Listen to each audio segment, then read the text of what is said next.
Hello and a very good evening. Welcome to Meridian Tonight. First this evening, in a tragic medical first, a woman from the south has become the only patient in the world to have ME confirmed as her cause of death. For 7 years, Sophia Mirza, who was just 32, battled a crippling disease that many refused to even accept existed. Sophia was committed to a psychiatric hospital and her family claim this is what led to her death. Now they've been backed by a coroner who for the first time has put ME on her death certificate. Stacey Poole has our exclusive report. Creona Wilson clings to the death certificate of the daughter she lost to ME. It was a privilege to have known her, and an even greater privilege to have her as a daughter.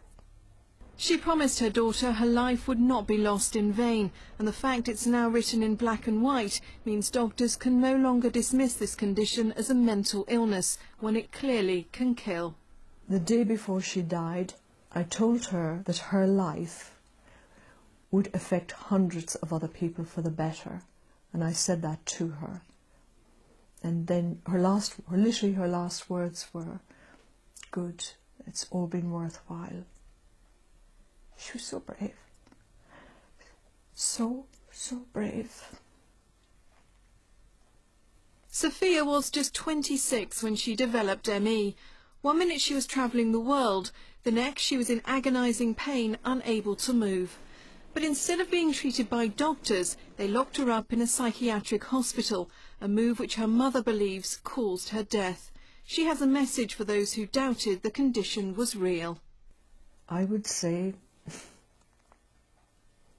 come and live the life of somebody with ME, severe ME. Live it for 1 week or 1 month.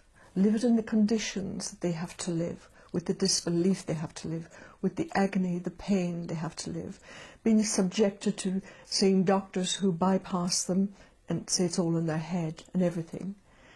Live that, then tell me you don't believe it exists.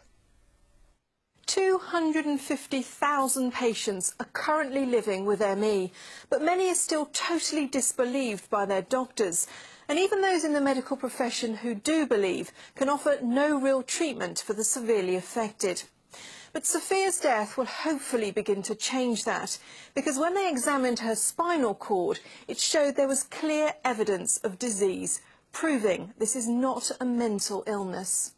75% of the sensory cells in the spinal cord showed significant abnormality suggestive of an underlying neurological disorder, which is not known to be part of any known psychiatric condition. She deserved to be seen by a neurologist and managed by a multidisciplinary team rather than being left in a psychiatric hospital. Sophia's family believes she would be alive today if she'd received proper care, and campaign groups are now calling for change before another ME patient loses their life. What is going on in this country is unacceptable for people with ME, and that there isn't any provision made to treat the physical symptoms of this physical illness. People would be shocked at the thousands of people who've got a similar story to Sophia.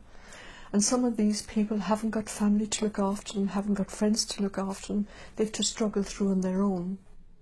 To try and stop this suffering, Creona is now campaigning for justice. And only when the doctors who sectioned her daughter are held accountable will she feel she has some justice for Sophia. Well, Stacey joins us now in the studio. Stacey, what will Creona do now with proof that her daughter did die from something very serious?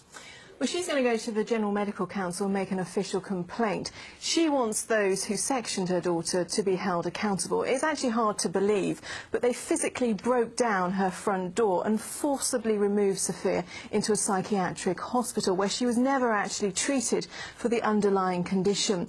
Now, the result of this inquest proves she was suffering from a chronic disease and not a mental illness. So hopefully someone will now sit up and listen. Of course, Stacey, this is one of just a number of reports you've done for us. Can you remind us again what really ME is? Well, it varies from patient to patient, but in the most severely affected cases, and I've seen an awful lot of these, patients lie in a darkened room because they can't tolerate light or noise. They're in chronic pain. Most of them are unable to move and unable to speak. And at the moment, there is literally nothing that can be done to help those that are really severely affected.